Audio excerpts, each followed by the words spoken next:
you ready? We are ready. Let's get this party started. Where's that? Clear on the set. Let's see the bullet hit. And go. Smoke. Go. Fire. Go. Okay, we're clear for a full run through. All systems check. This one's for real, guys, so watch out. And action.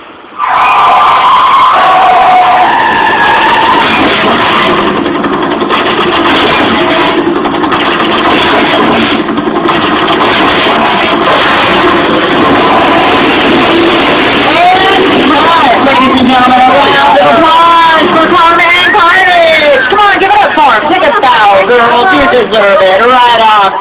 You got any other moves for us? I know you do. Y'all have heard of Dancing with the Stars. We've got Dancing with the Stars. That's right. Can't vote these girls off that show. They know how to rock those shows, yeah? Completely fuel efficient. They use absolutely no gas.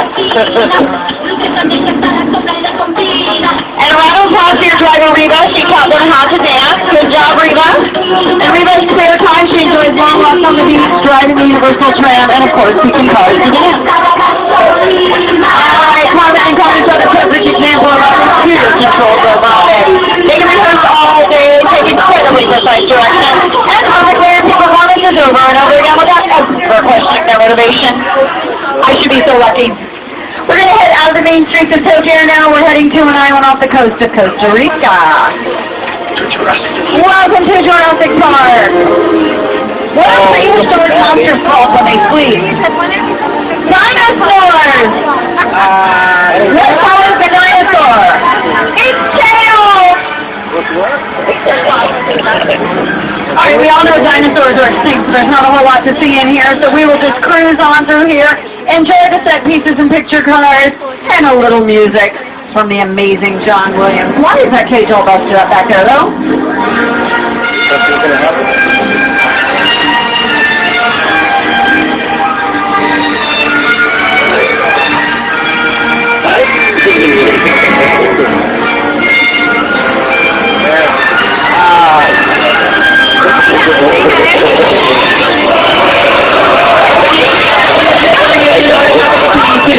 Rub it into your skin. It makes it listening. People will compliment you. It's really lovely. But in about an hour, you'll start to just grow a teeny little tusk right here. Now, weather played an integral role in setting the mood and tone for the Jurassic Park films. And here in sunny Southern California, we don't get much rain for us. It's the same old boring sunshine day in and day out. So when it comes to creating weather effects, we have to get very, very inventive. And, well, speaking of weather, here's America's favorite weatherman, Mr. Al Roker. Hi, everybody. Here's today's forecast for the Universal Backlot.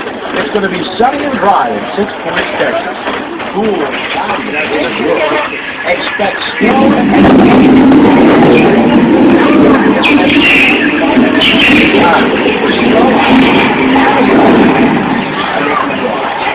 That's the forecast for today. Now here's a look at what's going on in your neck of the woods. All right, well, Al is predicting a flash flood warning for those of us here in old Mexico, but I'm creating weather effects. Now, the sound defender comes from our sound design department. The logo lighting up the hill comes from our special effects lighting department. This rain is courtesy of a rain bridge, which is a long bar with sprinkler heads attached to the top. The water flies near and lands on the ground.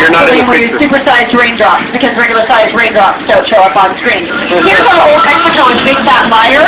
You may want to watch those cameras because something tells me history is about to repeat. Yeah, we'll see that now.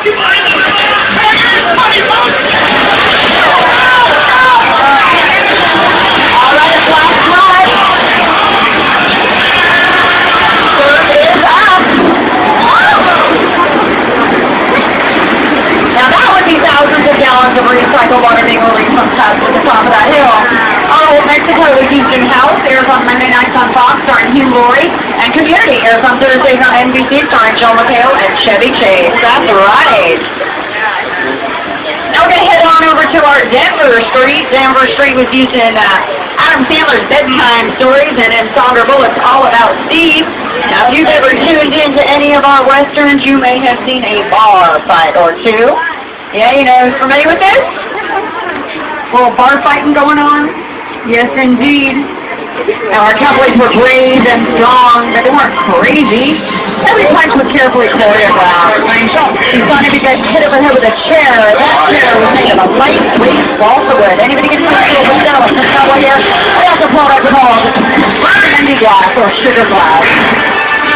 How dare you hit that thing?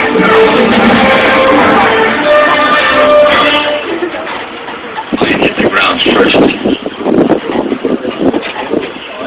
Mine was taller. Now, not all of our cowboys were real tall. Some of them, in fact, were quite close to the height of the damsels, if you will. So what we did was we dug ditches, and then those cowboys would walk alongside the females that were in ditches, and we just showed them from the knees up. So you never really saw how different in height they really were. And, of course, if they were still shots of the cowboy just standing there, they may stand on apple crates. Over here on your left are a bunch of trailers. Trailers are rest areas and dressing areas for talent. If you ever see any around town with the words Star Wagons on them, that company belongs to an actor named Lyle Waggoner. Yeah, he used to play on the Carol Burnett Show and realized he had the entrepreneurial spirit and started his own wagon company. On your right are our Little Europe sets and our Port of Miracles area where we filmed our classic black and white films. Now we're going to take you into stage 50. I dig this. It's a double-decker. The top part looks like a city street with buildings and lampposts and cars. Down below it looks like an underground station or a subway station. This was recently used in an episode of Bones, which airs on Thursday nights on Fox. Stars Emily Deschanel and David Boreanaz. Here is the scene I'm talking about. Look this way. I caught some stick guy behind his arms. Sent to the FBI? Yeah, hear about the human remains. That's him. Right over there. You right?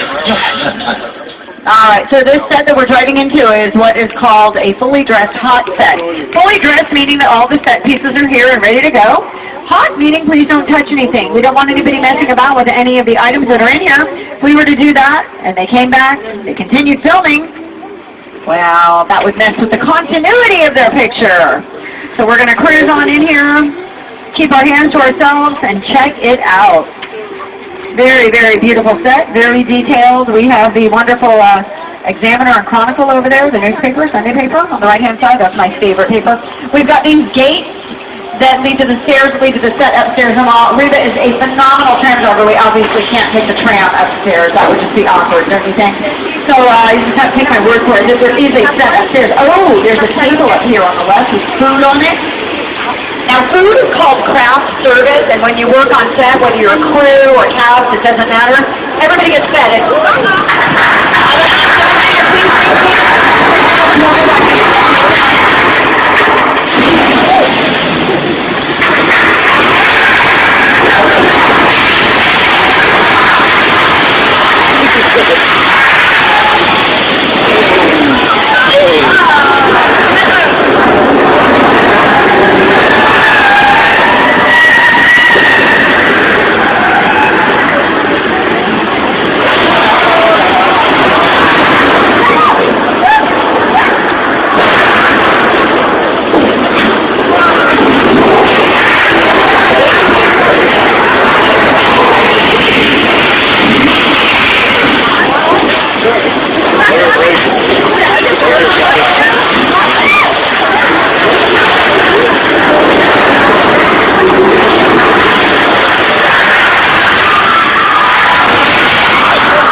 All right, now we're going to head over to 6 Point, Texas. This is where Whoopi Goldberg fell parts of The Color Purple. Did you know that more movies have been shot on these two than any other spot in the world?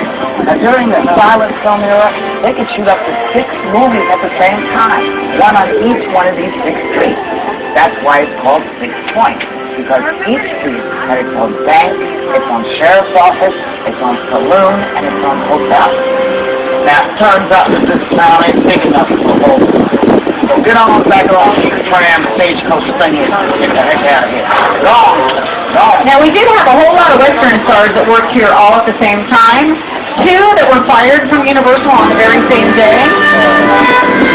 This one Eastwood is both called. Bill Reynolds was fired because he was told he couldn't act. And Chris Eastwood was fired because he was told his Adam's apple was too prominent and unphotogenic.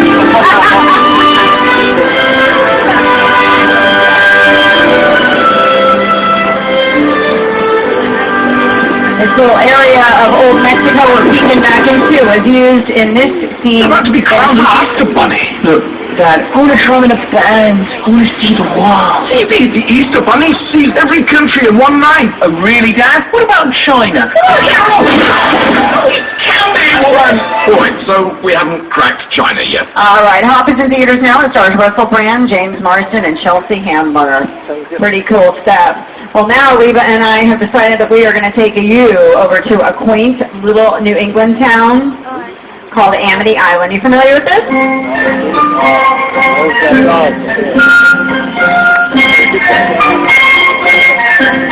A little boating, a little fishing, a little swimming, a little sharking. That's right.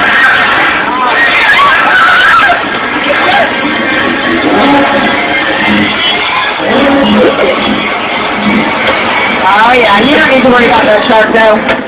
He's caught. That's right. Strung out to dry. Over here on your right is that my friend Scuba Steve is in the water doing a final sweep. Just to make sure we can hang out here, I'll see if he'll come up and say hi. He's usually pretty good about that. Hey Steve, you want to come say hi to my friend? He's out there by his police boat. He might be underwater. He might not be able to hear me. Uh-oh. That doesn't look too good. You know what, trust me, I do this for a living. That is a dolphin. He's going to go tickle Steve's belly. Watch this. Steve will watch this. Ready? Good-chee, good-chee-goo. Good-chee-goo. Good-chee. Oh, that's Steve. Well, he did have that. You got to admit. Yeah. And there they are. Wow. Okay, guys, do me a favor, please remain seated. We're going to hide behind flammable materials. When you're running from a shark, you want to hide behind flammable materials.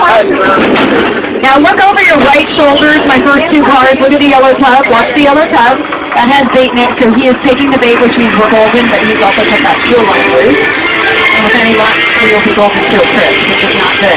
Okay, friends, in the first 2 cars, this shark broke down. You got to turn around and look back at the police boat where the backup shark is. Spin all the way around, you guys, to the right. First 2 cars, all the way around to the right. All the way around, that's right. That's right, all the way around to the right. All the way around.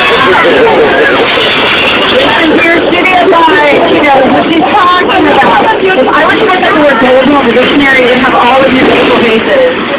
When we first put a mechanical shark in the Atlantic Ocean to film the movie Jaws, he sunk to the bottom, so we called him Squad. What else can I say?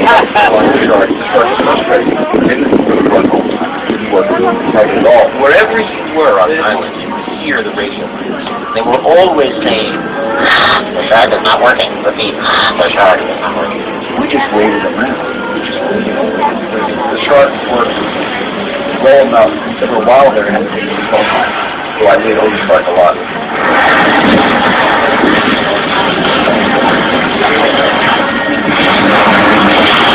And the shark had a name, and it was Bruce, after Steven Spielberg's attorney. Hello, Bruce. Steven Spielberg was not the first director of that film. No, indeed. The first director of that film kept referring to the shark as a whale. The producers got tired of correcting him, kicked him out, brought Spielberg in. The rest is cinematic and oceanic history. On your left is our Elm Street. This was used in To Kill a Mockingbird, and it was used in Will Smith's movie Hancock. There's a couple of houses on that street that are real houses purchased from the city of Los Angeles for $1 a piece when they were building Dodger Stadium. On your right is our Victorian Chicken Ranch.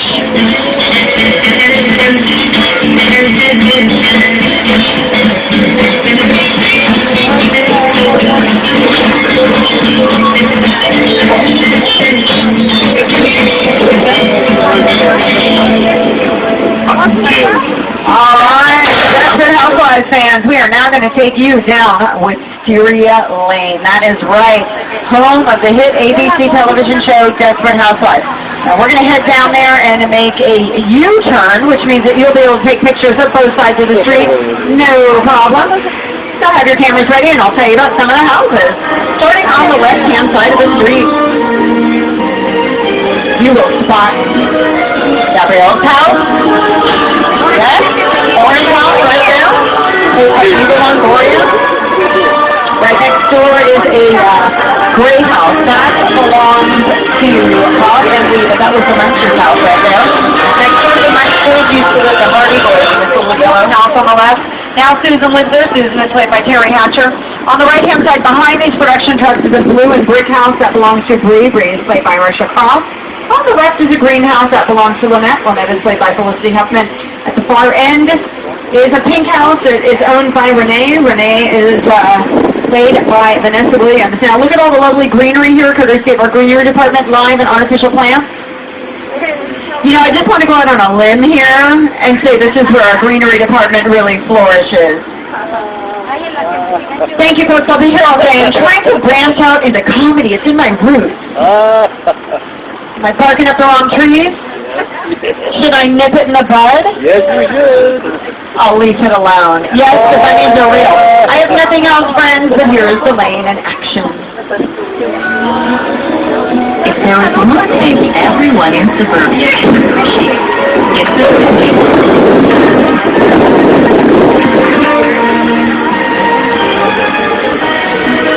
Oh, what the heck? Let's do that!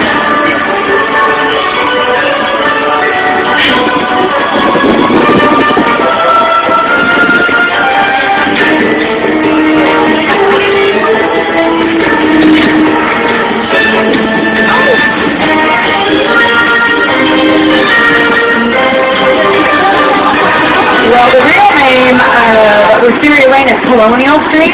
Currently decked out, so it's like your average suburban neighborhood that sometimes we need a little bit more of a whimsical or fanciful approach to set building.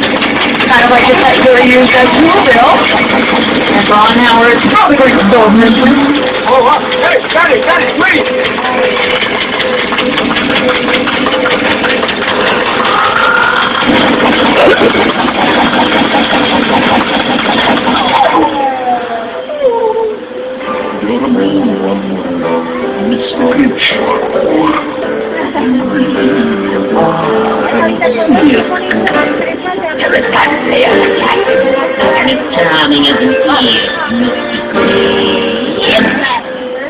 You're a bad banana with a greasy red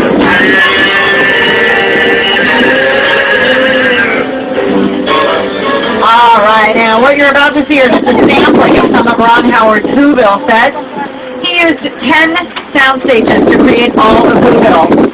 2 million linear feet of styrofoam and even snow to cover 9 football fields.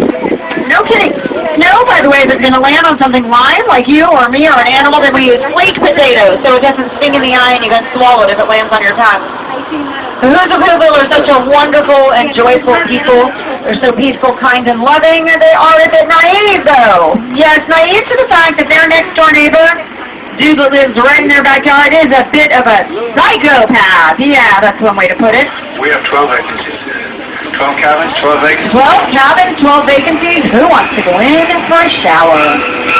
Here's the basement hotel from Hitchcock thriller Psycho. Which psychopath is the Psycho house? Norman, is that you?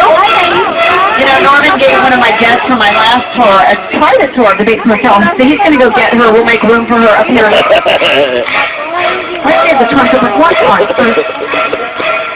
I hate when this happens. All right, Norman, did you at least keep her mobile phone so I can contact her family? I'll take it right here. You have it in your pocket somewhere? Yeah, wipe the blood off first. Thank you very much. Here, I'll take it right here. Doesn't look like a phone to me. It actually looks kind of like a, I don't know what. All right, Norman, that's all. That's away with my people. That's away. Thank goodness. I'm telling Mom, Norman. I'm telling Mom. All right.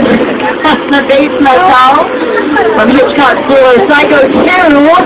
One of the most phenomenal sets ever built in cinema history. I am talking about the airplane crash set from Steven Spielberg's War of the Worlds. That is a real airplane that was purchased and destroyed specifically for the scene of the film when Tom Cruise hiked out the neighborhood. Such a phenomenal set. So much so that we will actually stop the tram so you can stand up and take pictures, and I'm going to ask you to stay seated until that time. I'll let you know when all is clear, and you can stand up. Turn the video monitor over to Steven Spielberg and Rick Carter to tell you more about the set. If you want to stand up and take pictures, you may do so now.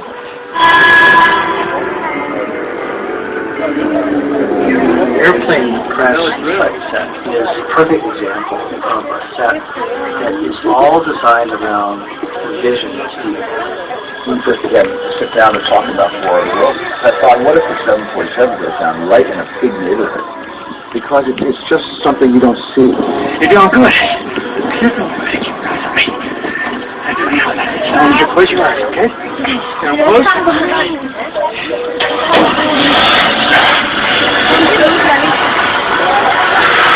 Let me get in. All right, and if you take your seats, that will be greatly appreciated.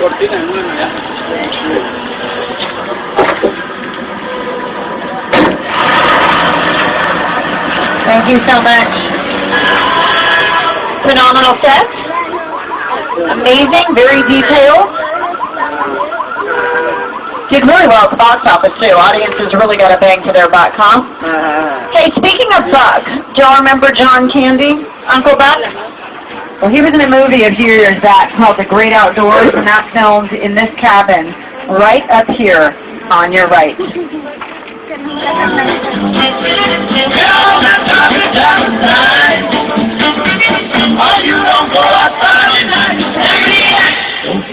This cabin was also used in Shooter, starring Mark Wahlberg. It was used in Desperate Housewives. And it was Craig T. Nelson's home on the hit show Coach. This here is our Falls Lake part of our lot. This is where we film outdoor shots, camping shots, all the way down there at the end. That is the world's largest freestanding backdrop. We film oceanic shots down there. So you can see it's covered in blue at the moment. It's got water right in front of it. It looks very inviting. That blue is a blue screen, much like a green screen. Okay, we use blue screens and green screens depending on the color palette. We'll use the opposite color. The other thing is, sorry about the sun. Look at, I'm trying to block with my head. There we go. The other thing is the reason that we use the color blue and the color green screens are because those colors are not found in anybody's skin pigmentation. So when you put the actor or actress in front of those screens, boom, they pop right off of it. So what we can do, though, if we want to film an oceanic shot, is we can cover that with whatever skyline we want on the front. And again, you have the water filling up the front area, and then you go ahead and you get these wonderful oceanic shots that look like this. If you look at your screen, here's a few examples. So Jaws, River Bend, Jurassic Park 3, and like shot. Apollo 13. Van Helsing, Bruce Almighty, and oh, where art thou? Now that cow is not real right there. That cow is CGI, computer-generated imagery. We also had some recent film shoot down here. First, the television show Perfect Couples that airs on Thursday nights on NBC. We also filmed Inception, starring Leonardo DiCaprio, directed by Christopher Nolan. We filmed National Treasure Book of Secrets, starring Nicolas Cage, Harvey Keitel, Helen Mirren, and John Voight. And the latest film to shoot down here, I'm so excited, Disney's Pirates of the Caribbean at World's End did film there, but On Stranger Tides. Yes! Comes out in May. starring Johnny Depp, Penelope Cruz, Jeffrey Rush, and Ian McShane. Very excited for that film. So all shot right down there. Pretty cool. Now, Pirates movies, National Treasure movies, and Inception have two things in common. They were all blockbusters, and they all used CGI, computer-generated imagery. You may be looking at CGI on screen and not even realize that what you're looking at is CGI. Check this out. Some of them use actors, some of them just use computers.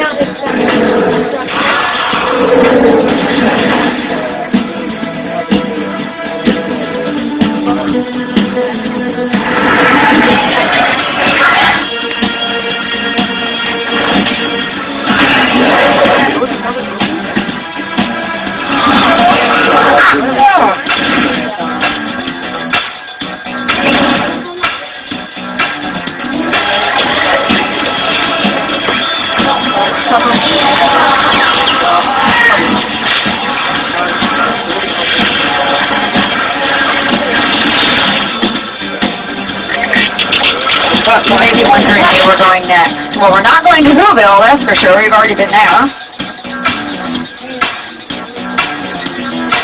And as much as I'd love to go to the Empire State Building, can't take the tram there either. All right. Yeah, look at your screens. That's where we're going. We're heading on over to the Mummy's Tomb. Yes, indeed. We'll finish this clip out, and I'll talk to you more about it in just a second.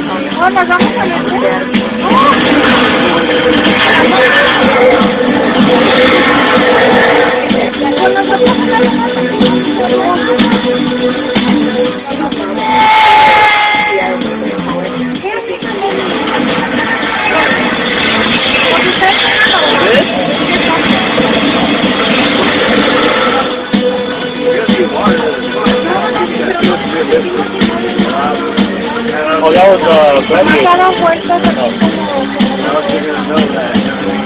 was a good one.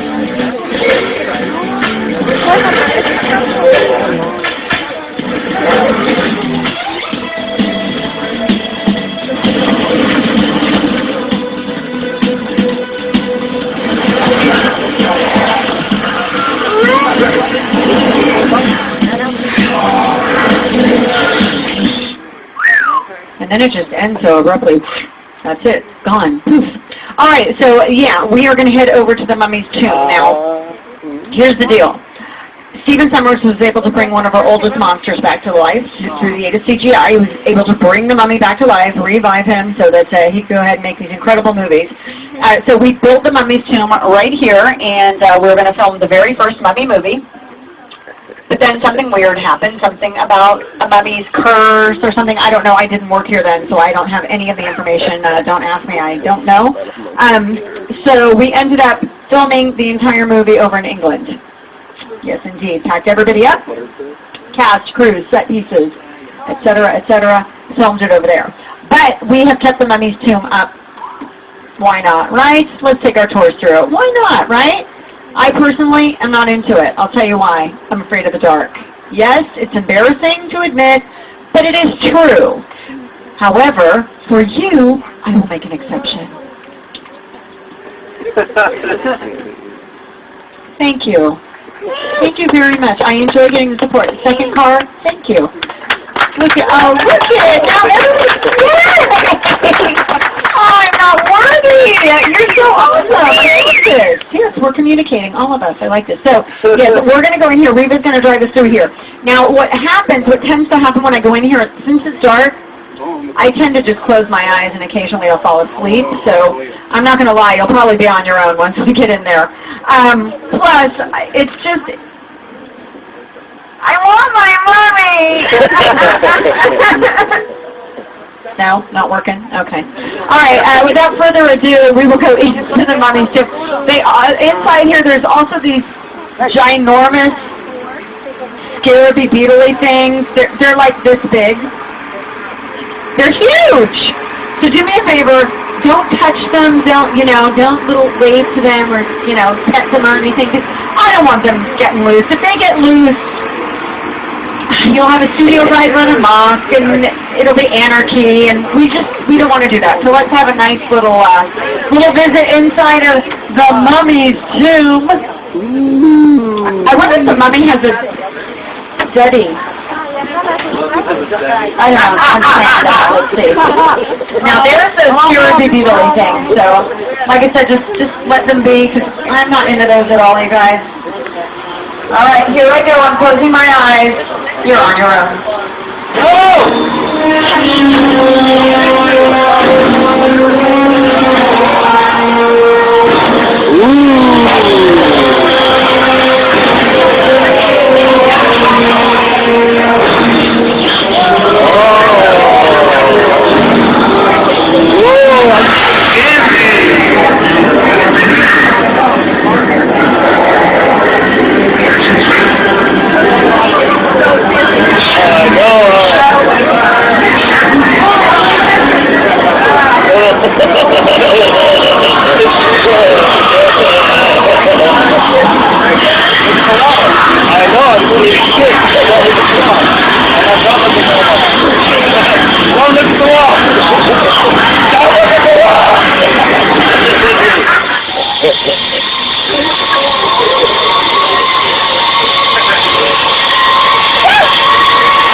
Just so the people do. What's the matter? What are you looking at? Oh, there's something on my nose that is so embarrassing. Ladies and gentlemen, sadly, we are coming to the end of our tour. But I have to tell you, I have truly enjoyed being here in studio. Oh, thank you.